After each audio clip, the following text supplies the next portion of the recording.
and breathe. It's okay. It's okay. It's over. Welcome back, everybody. We have a good one ahead of us today.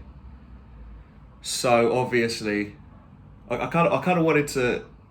So days after the event now, I kind of wanted to just like sort of freestyle off the top of my head, because a lot of the stuff when you write out notes, you think about what you want to say.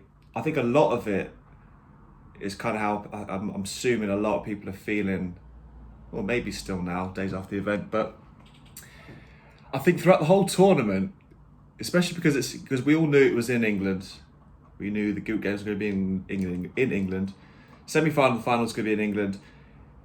You kind of, I mean, no one really thought, like, the coming home thing, for those who don't know, was about the actual tournament coming home, not the European tournament coming home. And it's more, it wasn't so much that we're going to win the tournament. What I liked about the coming home thing was that it was kind of something to rally behind, rather than let's go and win the Euros. It's kind of like, what do you mean? Like, you don't just set out to try and win that. Nobody, even the great teams don't. They do, but there's a lot to do. So let alone a team who doesn't win a lot like England. So the coming home thing kind of galvanised England in a good way throughout the World Cup 2018. Got to the semis, heartbreak in the end, but it was the first time England had really done well, obviously since Euro 96. And then obviously all the penalty stuff throughout the early 2000s, and obviously the really abject performances in the World Cups and not qualifying for the Euros in 2008. So I think all of that kind of built towards this tournament, where we thought there is a chance we could do something, because we're at home, we've got a cool little squad, everyone's very confident. Group stages went on, hadn't conceded a goal, playing okay, but just winning games. You know, everyone's feeling good. Germany was the turning point, because Germany was the first real game, because the first real test that England had was Scotland, and I say real test, I mean obviously the opening game's the opening game, but Scotland was the first big atmosphere, and England kind of bottled it. Not bottled it, but it wasn't what everyone thought, and there was a bit of negative feeling about that. Last 16 comes along, we win our group, which is pretty good. You'd have definitely taken that. And they end up with Germany at home. So we end up with, you know, the oldest rivals at home, and beat them 2-0. Beat them well 2-0. It was a good game, good performance, and that really sent us skyward. Then we had to fly. So the first real kind of test of the tournament was, okay, you got to fly to another country now, play real tournament football. Against Ukraine, granted, they're not obviously the strongest team. Beat them 4-0, did exactly what you should have done. Beat a lesser nation, footballing wise, convincingly. Then really the biggest game of the tournament so far was the semi-final against Denmark. They were obviously galvanised to the point of the whole of Europe wanted them to win, after obviously the cardiac arrest of Christian Eriksen. England did well. They went behind, conceded the first goal of the tournament. Brilliant free kick from Damsgaard. England battled back, got into extra time. Soft penalty for sure. Really soft penalty, but that's not only is that football, that's just sports. And I think anyone who watches sports enough, or even if you don't, you understand that the sport is so cyclical. You get a hand of God go against you. You get a goal line clearance go for you. You get a goal line effort go against you. You get a red card go against you. You get your star player breaking his metatarsal before the tournament. You get, you know, all sorts of like crazy goalkeeping errors in World Cups. It just goes round, and to try and hang on to a piece of good or bad luck is kind of a fool's game.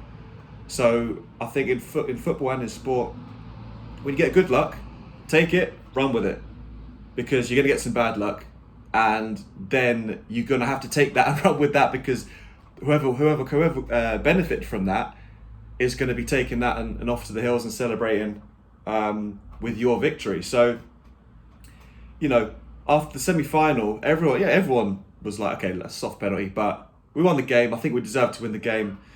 Italy were upcoming in the final. They beat Spain on penalties. Italy were clearly the best team in the tournament, unbeaten in 33 games. I think that stat was emphasised, but I don't think it was emphasised enough. 33 football games. And they weren't one of the favourites of the tournament coming in, which is just bizarre. So, coming to the final, 67,000 in Wembley. It felt like about 100. Obviously, the build-up to the game was lots of flashbacks, lots of inspirational messages. It felt different. The whole day just felt different. Felt really different. First final for the vast majority of people in this country, let alone, the younger generation. The vast majority of the people in this country haven't seen England in a final. So, listen, there was a sense of optimism, a massive sense of optimism, and just because it was in England, everyone was together as a Sunday. Everyone had been, building up to this for so long. I think, to be honest, I never really considered it. I never really thought about England losing at any point, really. It's a football game. There's so much confidence, and you get to the game and you're thinking, right, it's a football game. You're at Wembley. You're a good team. Italy are just 11 men on a football pitch. England can definitely win. I mean, as far as starts to a football game goes, that's about as good as it's ever got, and it probably ever will get. Luke Shaw, Man United boy, does what he's been doing all season long for Man U that we've been seeing. Steams in there, smashes it in. I mean, that was one of the peaks certainly of my sporting, following life. 1-0 up, and that was the perfect start. It was the only start we could have had, because if we hadn't scored, the longer the game went on, the nerves would have really kicked in for the players. Southgate might have, we'll talk about Southgate in a minute, but the way the tactics would have gone, Italy would have grown into the game, knowing they only needed to get one goal to get in front. Two very defensive teams. That was the thing going in. We knew they were both defensive teams. We started with 3-4-5 at the back, kind of. And obviously Italy are a defensive, very, very defensive team. So we knew that the first goal was going to be massively important. And if we didn't score, it was going to be tough to break down Italy, especially if we were behind and they had something to defend. So going 1-0 up was the perfect start. It was the only start you can make against a defensive team. As anyone will know, if you've got a team that defend really heavily, you need to just score early, because they will just defend and defend and defend. So, perfect start. And then midway through the first half, either the players got nervous, or the crowd did kind of die off a little bit. It wasn't as loud. I did notice that. But listen, we got to half-time. 1-0 up. 45 minutes away from greatness. Then at half-time, I knew that was where it was gonna change dramatically. I knew it wouldn't carry on from there. Just the way I saw the game going and the managers and who was on both teams, I knew either Mancini or Southgate was going to make a big change mentally or actual tactically, and the game would change. And it did. Italy came out and played the way they stroked the ball about, and the way England were chasing it, and when England had the ball, they weren't doing what they usually do with it. Saka and Mount weren't as in the game as you'd like them to be. I think the way the tactics went, everyone it was European Championship final at Wembley, and you 1-0 up. You can't really criticise. You just hope to learn from it. Chiesa was running rings around everyone. Bonucci, bloody Bonucci. That boy, and Donnarumma, Jorginho played well. These boys were just running the game. They get a scrappy goal. It's a scrappy goal, but it is what it is. You're supposed to put the ball in the net. Doesn't matter how you score. They get a scrappy goal. It had to be Bonucci. The centre back scores, and from then the air just gets sucked out of the place. And I think from then you just knew is going to be tough. And I think you probably knew, honestly, it was going to go to penalties from that point. Because I just don't think anyone thought England would get another goal. Especially in that kind of situation. It's 1-1, you're playing against past masters, defence masters. I just don't think with Kane and with all the boys that were on there, it was going to go that way. And it did. Extra time was nervy, very, very nervy. There was few opportunities either way. Bonucci almost decapitating Saka on the wing. Everyone has their own opinions on that. To me, that's just a professional foul that should be. Those should be red cards because they're not in the act of playing football. Like I'm not upset with it, but it was more like it's a thing running from my opinion on all football. Those not the last man tackles, but those fouls, those cheeky fouls to stop the counter attacks. If it's not a footballing move, I would lean towards red card for them because you can't just grab something like that isn't a footballing move. Like clipping their ankles, okay, hacking them out, pulling them around, like that kind of stuff isn't in the nature of football. So my personal opinion, they should always be seen as more harshly. But you're not gonna send Bonucci off for that.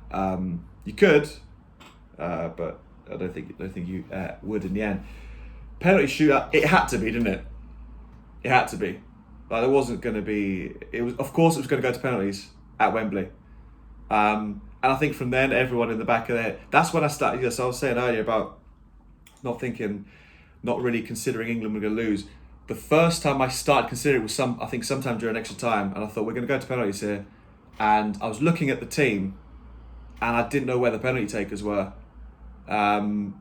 Obviously Kane. I knew Kane was there, and I looked at the team. Sterling's not a penalty taker. I'd never seen Mount. Well, Mount could probably take one. He was obviously off. Saka, I didn't think was a penalty taker. The centre midfielders, I didn't think were penalty takers either. Shaw, maybe Maguire might step up and take one. Henderson, if he stayed on. Pickford, maybe. I was looking through the team. Normally, when you get towards penalty shootouts, you start thinking who the penalty takers are. Some of them were on the bench. Rashford, I thought is a penalty taker for sure. Maybe Jack Grealish, but you didn't have many names, and I was not that confident going in. Italy scored their first one. Kane scores it. That was the big one. Kane, didn't turn out to be, but that was the one you had to score the first one. Italy missed their first one. Maguire steps up and smashes it top bins. So we're ahead in the penalty shootout. Bonucci steps up. Now he's got a history of missing big penalties. He scored the one in the semi-final and this one. So that was a big moment. And then my boy Rashford misses. He takes that. So for anyone who doesn't know, that's how he takes penalties all the time. He normally laces it top into the left, like he swept one into the left against PSG. You'd know if you watched the Champions League a couple of years ago. The key decisive one, he stepped up and smashed that one in. He normally runs up, takes a stutter, sweeps into the top or bottom left. This one, Donnarumma, the giant, was on the line. He stayed, he didn't move. Donnarumma's an absolute. He's been playing at the top level for 6 years and he's only 22 years old. He stayed, made Rashford take an extra couple of steps, so Rashford didn't have the strike he wanted. Hit the post and goes wide. And I think from then, there were some nerves, but I think if you really assess the situation, it's still 2-2. So, after Bonucci had scored, so it was 2-2. So you knew you're back on terms, reset and go again. Italy scored, Bernardeschi scored, then Jadon Sancho steps up. So Sancho and Rashford just come on, which I'm not mad at that. You'd like to have brought them on earlier. Southgate really did leave it to the last 2 minutes of the game last 2 minutes of extra time to bring these two boys on. Sancho's played about 5 minutes of football this whole tournament. Rashford has probably played about the same. So I think bringing them on to take a penalty is okay. Bringing them on late to take a penalty is not ideal because I think you definitely want more time to bed into the game to get those nerves out and get a bit of running done, get a touch of the ball. Stepping up and take a penalty. Listen, if you say you want to take a penalty, and if you miss, you miss. If you score, you score. It's not even at the detriment of the people who either decided not to or not chosen, because any of you not watching, any of your mates, if you ask them to take a penalty in the final, it's kind of a lottery. Like, even the best penalty takers miss, as we've seen. So I'm not mad at that. Sancho penalty wasn't great, admittedly. I think then we thought this could be curtains. Superhero Jordan Pickford. Well done, Jordan Pickford. He was another one going into this tournament. He's probably had the biggest redemption story. But without thinking about it too deep, he's probably had the biggest redemption story, because he came in. We were thinking, we're going to go Henderson. We're going to go Pope. Pickford grabbed that jersey and was like, "No, I'm the England goalkeeper." Clean sheet after clean sheet after clean sheet. Leadership from the back. Saved Jorginho's penalty, who was is the penalty guy. He's their kind of specialist for Chelsea. Excellent penalty save. And then before, I think everyone was going absolutely crazy. I did not realise at the time that it was a do or die penalty for Saka. I think I heard the commentator say something like, I think I might have heard something, but then it was all over before. So we're still celebrating Jorginho or Pickford saving, and before we know it, Saka's taking a penalty, and Saka's not a penalty taker either. Whatever about the 19 thing, because as all these Haaland and Mbappe, and the age is not a thing. He's played the whole game. He's played all year for Arsenal. He's played in these biggest games for England. Forget about all the he's too young to take penalty stuff. That's absolute nonsense. He just isn't a penalty taker. But he either stepped up or was chosen and decided to go. So that's what we go with. Wasn't a good penalty, but listen, Rashford missed a penalty and he is a penalty taker. So I don't think you can't really analyse penalty takers too deep, especially in the final at Wembley when you're English. Forget about it. And it was all over before we even knew about it. And listen, I mean, as far as disappointing, I mean, that was, I'd say, comfortably the most disappointing sporting moment of my life, for sure. I'm sure for a lot of people as well. I didn't think it would be going in. I did, like I said, I didn't really think about England losing or how it'd feel. But as it crept closer and closer to the penalties, you start thinking it's possible we could lose here. And it just never came into my mind. I don't know why it never came into my mind. And obviously, through all the sports, you've had Super Bowl losses that have come out of nowhere, Champions League final losses, Premier League last second Aguero losses. You've had fighters lose. You've had tennis players, like, you've had all sorts lose. But this one was just pain, like actual pain. I didn't expect it to be as painful as it was, but it was just I just couldn't believe that it was all just over.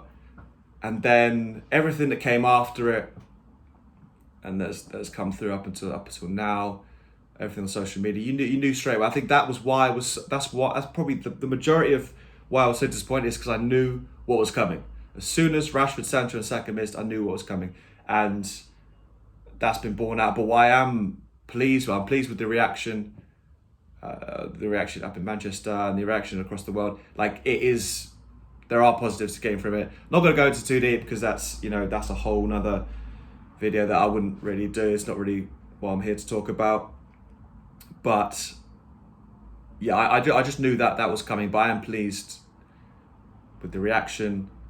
2 United boys missing. Hopefully they can regain some confidence. Rashford's going to have shoulder surgery. I'll get my words out. Shoulder surgery, so he's going to be out for a little while. Sancho's just doing his medical now for Man U. So from a personal point of view, from a Man United fan point of view, can't wait to have them two back. Two of, if not the two best players of the tournament, Shaw and Maguire, really showed up, and a lot of humble pie has been dished out there for a lot of people who forgot how good they were. Those two are great. England, as far as going forward, it's looking great. It's looking great. World Cup next winter. That should be fun, in brackets. Mid-season, so that's going to be a bit strange. But listen, England are in a good position. Tactically, we need to improve, for sure. And I think a lot of the players, now that we've gone through the tournament, we've seen who's done what. There's a lot of players who are clearly in the reckoning. People like Mount, Saka's clearly in and around the squad. Phil Foden, it's gonna be interesting to see where he goes, because he, dyed hair blonde, golden boy, all of this stuff, didn't get a look in throughout for most of the tournament after the opening game, mainly because of Saka, mainly because Sterling just bossed it, stepped up and scored goals. So it's going to be interesting to see how he develops now, because he was definitely seen as the guy going into the tournament, and now we'll see what happens with Man City this year. I assume Pep's going to play him quite a lot at Man City, build towards the World Cup next winter. But overall, I think everything that needs to be said has been said about the Euros. It was fun. Ronaldo top goal scorer, which is quite impressive, very impressive. And I think, certainly going forward, it's going to be an interesting time for England fans if we can rally behind all of our players and give them something to really believe in, because this has kind of shone a bad light. If it goes right, it's coming home, everyone loves each other. If it goes wrong, we start picking at people. So I think that obviously needs to change. Deep breath, exhale. It's all good. This is the summary. Football, staying on football. Copa America concluded, and to talk about the World Cup going forward, Lionel Messi, player of the tournament, top goal scorer, wins his first major international tournament for Argentina, which is it's not that incredible, but he's lost five Copa America finals and a World Cup final, I think. So he's been in the final a lot and lost a lot, and that's not because he hasn't got a good team. The team just hasn't managed to win. So he's finally got one. So he's level with Ronaldo now. Him and Ronaldo both have an international tournament, and it's going to be battle for the GOAT. If it's obviously the World Cup next winter, both of them are going to be in it. One of them could claim or if Messi wins the World Cup next, I think it'd be hard to say he isn't. And this is for me. I mean, my personal opinion. Pele winning 3 World Cups and doing everything he did in his era, like the GOAT. We talk about GOATs and what it means to be the greatest of all time. If you win 3 World Cups, that's pretty good. Messi clearly is dominating this world football at the minute, and he's probably shooing for a 7th Ballon d'Or at this point. But I think, the World Cup this winter is going to really be an indicator. So obviously he won the Copa America, beat Brazil in Brazil. There wasn't as many fans. There wasn't quite as many as at the Euro final, but it's impressive nonetheless. They kind of made their way through the tournament. They had, Emi Martinez, that's the Villa goalkeeper, outstanding in the semi-final, outstanding in the final. He's probably got one more season of Villa, and then a big team's going to look at him and be like, actually, you're too good to be Aston Villa, respectfully. So I think he was a big. Martinez, this is big influence on them winning this tournament. Messi was obviously player of the tournament. You're going to give it to Messi, aren't you? You're going to give it to Messi. He was kind of there. He is their best player. He wasn't necessarily the best player in the final, but if Messi's on your team and you win the tournament, he's going to get the plaudits for sure. So Copa America, Euros, both going on at the same time. There's actually the Gold Cup, which is the North American version. That's going on at the same time. I'm not that interested in that personally, but that is also going on. Now, the UFC. I just took a pause there because I'm just trying to take all of that in, as well as everything that happened. The UFC did happen. Now, get the smaller fights out of the way. Sugar Sean O'Malley. It's hard to tell how impressive it was. He dished out a lot of punishment, but like with Holloway and Keita earlier in the year, in boxing, if you land lots of punches, you can land lots of punches without knocking someone out. Jab, jab, jab, jab, hook. Like all of that stuff goes on throughout the round. In MMA, you don't normally land a lot of punches with these small gloves, and the other guy makes it throughout the whole fight. And when it does happen, it's probably quite concerning. Well, it's concerning for the guy who takes all the punishment because they're hard blows, and it's probably concerning for the guy who's dishing them out because you should be landing that many punches without taking the guy out. So O'Malley, he won the fight, dished out a lot of punishment. They ended up stopping it in the 4th or the 5th. I can't remember which one it was. But from O'Malley, it wasn't the dominant performance you'd want. So he's going to need to go again and put on a show against a top-ranked guy, because Moutinho, who stepped in last minute, earned himself 90k, got a fight of the night bonus, and obviously the show money. So his life's changed in a positive way by stepping up last minute. I think he had 10 days to prepare for that fight. So from his point of view, very impressive. O'Malley, listen, won the fight. That's all you can do. As with the next guy I'm talking about, Gilbert Burns. All you can do is win the fight. So win the fight and let them criticise it. Don't lose the fight, because then you're going to get criticised and you've also lost. You win the fight in a poor manner, cool. A lot of people will take that. It's like winning ugly in football. Like if you win 1-0, play badly, that's what champions do, to be fair. So Gilbert Burns beat Wonder Boy. Wonder Boy, I've been saying it from day dot. It's just disappointing. The way he fights is so exciting, but he's so negative. And he's proven that in 2 fights against Woodley and in this fight here against Burns. I mean, he needs to, I say he needs to, he's 38 now, I don't me telling him what he needs to do, but I think for him to get back, I don't think he can get back now to the top table, but if he can, he's going to have to start letting it go and start being a bit more proactive. You can't be on the back foot waiting for the other guy to swing so you can hit him. It doesn't really work that way in the UFC. And you'll just get someone like Burns who's just going to take you down, hold you down, and you're going to lose 2 out of 3 rounds. That's just how it goes.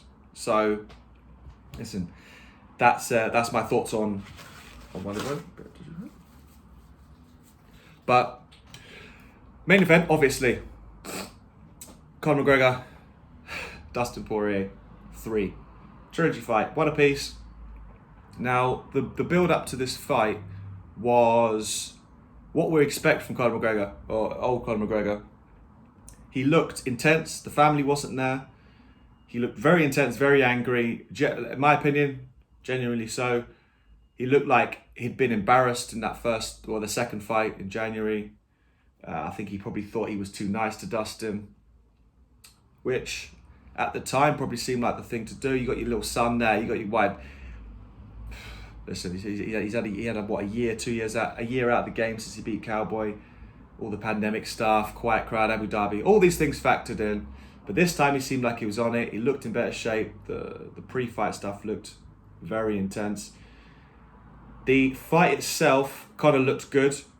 Dustin looked good. And then from what there's a few videos going around, it seems like one of the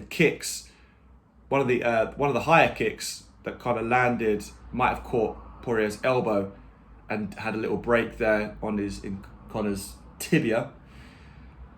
Conor's coach reckons that they had, I think Conor's coach, John Kavanagh, he doesn't normally talk nonsense. There's a lot of coaches who do. He doesn't normally make stuff up. Like he's one of those guys. He will normally say it how it is. So when he says there was a pre-existing thing there, probably was some kind of issue there. It wasn't obviously a leg break, otherwise he wouldn't have been cleared to fight. But clearly going into the fight, there might be something there, because that kind of a kick, as we've seen, so we've seen 2 leg breaks. I mean, there might have been another one, but there's only been 2 really bad leg breaks in the UFC. One of them was this year. Now this is going to be another one this year.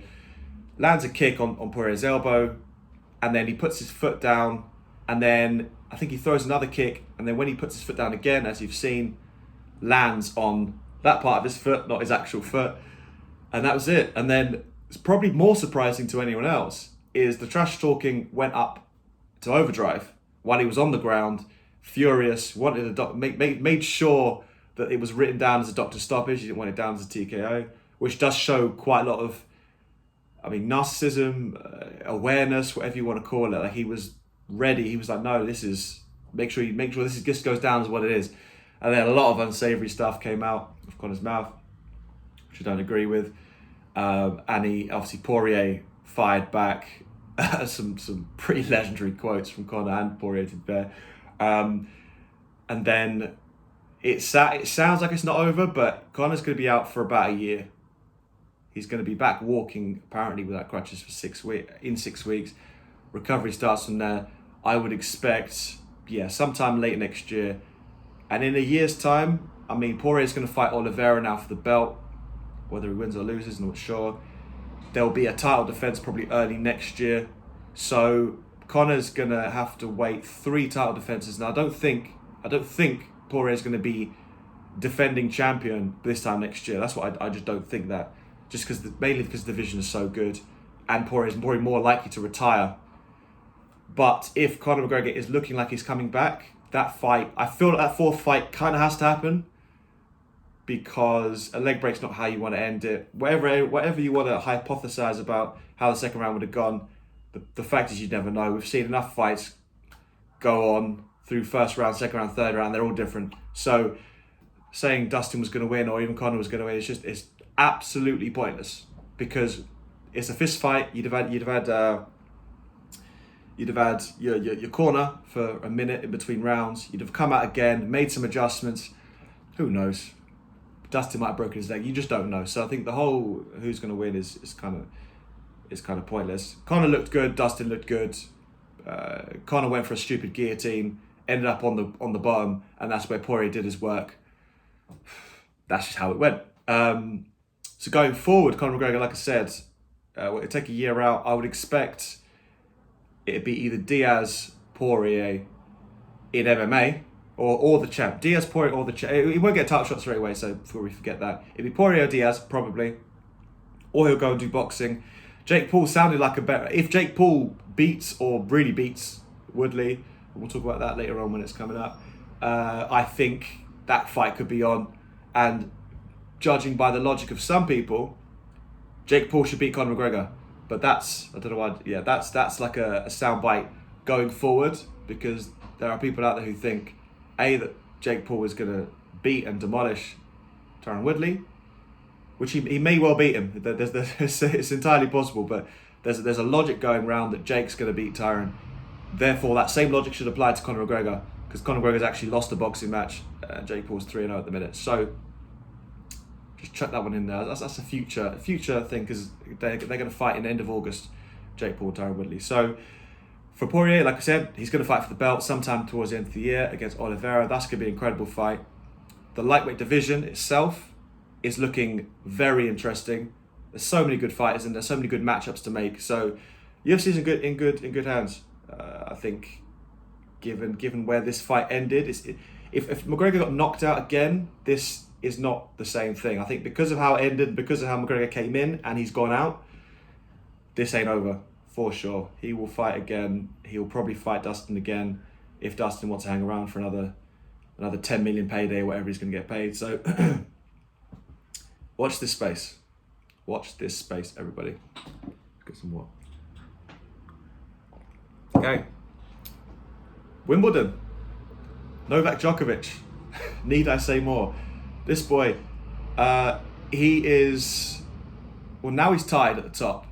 So by whatever metric you want, again, go back to the whole GOAT debate thing, by whatever metric you want, the facts remain at the minute, the most Grand Slams in men's history, Rafa Nadal, Roger Federer, Novak Djokovic, all on 20. And Djokovic is not finished. He's not even finished this year, let alone his whole career. So he's now won 3 of the 4 majors this year. He's got the Olympic Games in 2 weeks, and he's got the US Open in 2 months. He's going for what's called the Golden Slam. There's the calendar Grand Slam, which is obviously winning all the tournament, which only one person's ever done, Steffi Graf. No man has ever won all 4 Grand Slams in the same year. Djokovic, I cannot see. Forget about the Olympics. The Olympics is a bit straight. Well, Nadal and Federer are out of the Olympics, so Djokovic could win everything this year, and it wouldn't even be. I say it wouldn't be a struggle. It's in the French Open. He lost the first set against Nadal, and he lost the first set in the final against Tsitsipas. I'm seeing a lot of Djokovic in the first set. If vulnerable's a word, he's less, I think, because you as the opponent have got more energy. He's got a lot of energy, but he hasn't got into his running yet. Djokovic really excels in these 5-set wars because he will never give up, and you have to be at superhuman level for the whole fight. So he's one of those guys that really grows into. He's a slow starter, but he's an incredible finisher. So you better have got 2 sets in the bank early and hang on and try and win one of the last 3. So Berrettini was very impressive, very, very impressive throughout the tournament. I guess cycling back a few rounds, Hungarian Hurkacz, I think his name, how you pronounce his name, he beat Roger Federer in straight sets, including a 6-love, so a bagel. It's the 3rd time Federer's ever been bageled, which means you lose the set 6-love, 6-0.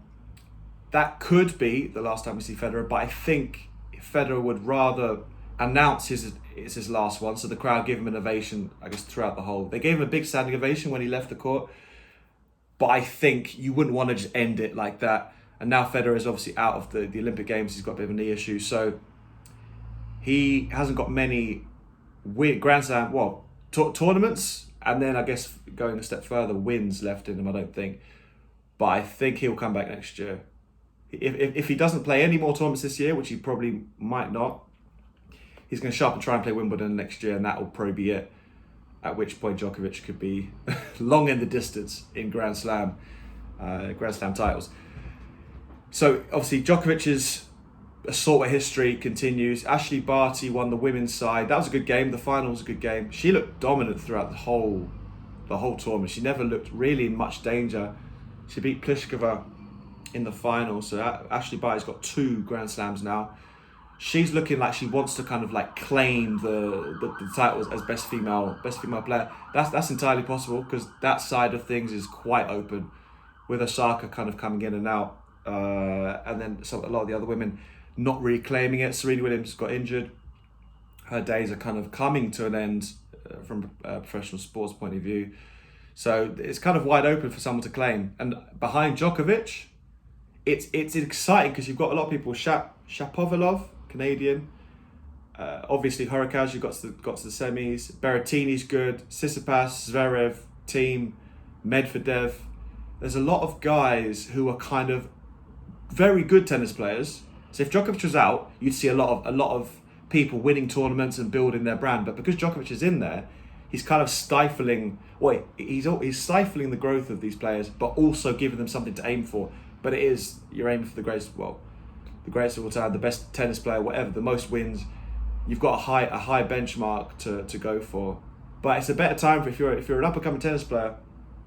It's a better time for you now than when you had Federer, Nadal, Murray, and Djokovic. So you've got more of a chance of winning Grand Slams because you can get to the semi-finals and the finals a lot easier, as these guys Shapovalov and Berrettini are proving. So it is a good time for tennis. It is. It's not doom and gloom. We're just watching. I think people need to enjoy these things because when he's gone, we'll be hoping another one comes on. We always want one of these all-time greats to come along, and when they do, like in all the other sports, when they do and they start dominating, everyone gets bored of it. But I feel like real fans don't get bored of that kind of stuff. You want some competition, but I feel like you really should appreciate all-time greatness because when you get to witness it, it's special. So Djokovic is looking at winning every single major tournament it's just unheard of.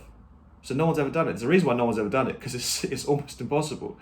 So all these different surfaces, and he's winning them all the time. And so I think, we need to probably enjoy it. I say everyone needs to enjoy it as much as possible.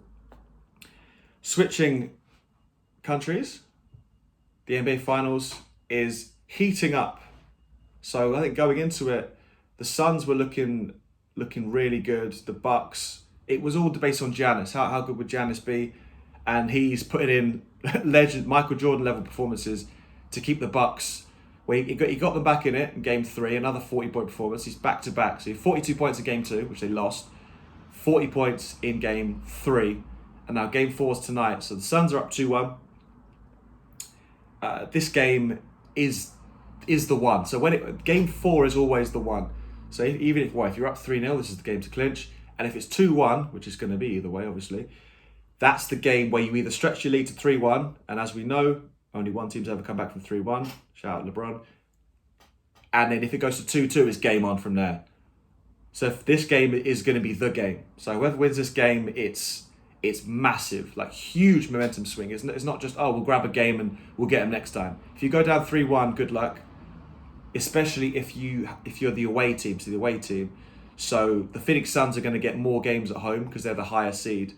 So if the Suns go up 3-1 and they've got 2 of the last 3 games at home, what are we talking about? Well, it's exactly what LeBron did, but Giannis is not LeBron. So, and the Bucks, the Bucks and the Cavs, can't be able to compare those two. But going forward, this game is going to be the one where it decides where this whole thing goes. So, very excited to see who steps up and who wants to be great. I'd imagine Giannis is definitely going to do that. Given he came into this finals injured, hyperextended his knee, looked like an ACL tear, but it wasn't. So Game 4 is big. Very much looking forward to this one. Switching completely, big decompress. It's been a good one so far. This weekend, the Open and the British Grand Prix. Typically, I mean, all these things are coming forward. So normally you've got the major football tournament final, you've got a Wimbledon final, then you've got the Open, you've got the British Grand Prix, and these are all pinnacles of their individual sports. So we'll switch to the Open. Back after a year, so there's nothing last year. The year before, Irishman Shane Lowry won it. Last year there wasn't one. This year we're back. It's gonna be, I mean, John Rahm. So going to the last one, it was kind of, we don't really know who was doing what. John Rahm clearly is the guy for this one. Now whether the tournament, the course itself is a very, very tough course. They've played it. The Open has been there a lot. I think it's the third most used venue in the Open because they just rotate around the ones in the UK. This course is a tricky course, but John Rahm is a clear favourite. Like the betting odds, it's a big gap between him and everyone else. Then you got the other guys, Brooks and JT, and JT's been good. Rory, again, I've been saying this all year, has not been good. Going forward, I think it could be. I mean, it really could be anyone because of the type of course it is. But John Rahm is a clear favourite. So if you're a betting man or woman, John Rahm is probably your guy based on just form alone. Europeans, obviously, links golf is different to golf over in America. It's just wide open, deep bunkers, wind coming left to right, no trees lining the greens. It's going to be interesting. I'm really looking forward to this tournament actually, because I think just because of the unpredictable nature of these golf courses, it's not like the PGA Tour every week. There's a lot of high scoring because the course is set up in that way. But the major tournaments, they're majors because they're on hard courses and they're set up to be difficult. So you're not just making birdie, finishing 25 under par, shooting 62s and 63s. Like, the point is, it's supposed to be the biggest test in golf. So hopefully we get that. Formula One, to wrap this up. Formula One, British Grand Prix, like I mentioned last week, we've got different type of format. So it's going to be the sprint qualifying. So like I said, you've got the practice on a Friday, as you normally do. And then Friday, rather than having qualifying on Saturday, they're going to do a regular qualifying session, as you always do, on Friday. And then everyone's going to be set in a grid for the sprint race, which is going to be half an hour, like short, I think it's 17 laps. They said 100 kilometers. Quick little blast, no pit stops. It's going to be all action. There's not going to be any tyre saving. It could be that kind of format race could be very, very exciting. And there's points on offer. There's a few points. 3 points for the win, 2 points for second, 1 point for third. So that's going to be exciting. And the order that they finish in there is how the race is going to start on Sunday. So the actual race where you get your maximum points and your race win and all that kind of stuff. So, like I said before, it's entirely possible that somebody can just have an off. Like, people come together at turn one. Two main protagonists could come together at turn one and go out, and they could start at the back. So imagine Verstappen and Hamilton start at the back because they come together. So let's say, the qualifier, let's say Hamilton gets pole, which he has done 5 out of the last 7 times. Hamilton and Verstappen come together at turn one. Let's say they go off completely, or they come together, they end up at the back. They start 15th and 17th. Like, that is probably what Formula One's trying to aim for. That's probably what they would like. But, well, I guess if you're a fan of either of those two, you probably wouldn't like that. But it adds a lot more sort of intrigue to it. There's a lot more. This could go very, very wrong for one of these two. So I think that's probably why you want, as a Formula One fan, as a Formula One owner, that's probably why you want this thing to happen. I'm going off. Time to wrap it up. So yeah, a lot of these things on this weekend. Obviously, the NBA Finals are going to wrap up and finish. Tour de France is still racking on. I'll probably cover that next week. The Olympics is coming up, and the British Grand Prix is obviously happening, and the Open. So plenty coming forward, plenty to go off going forward, plenty to still digest from weekends, heartbreaking weekends, but we move. It's been a pleasure. Excited about filming this one because this is obviously whatever about the Euros, all this stuff that's going on, and it still is going on. So again, appreciate the support, appreciate you watching, smash the like, and listen, I'll be back very soon.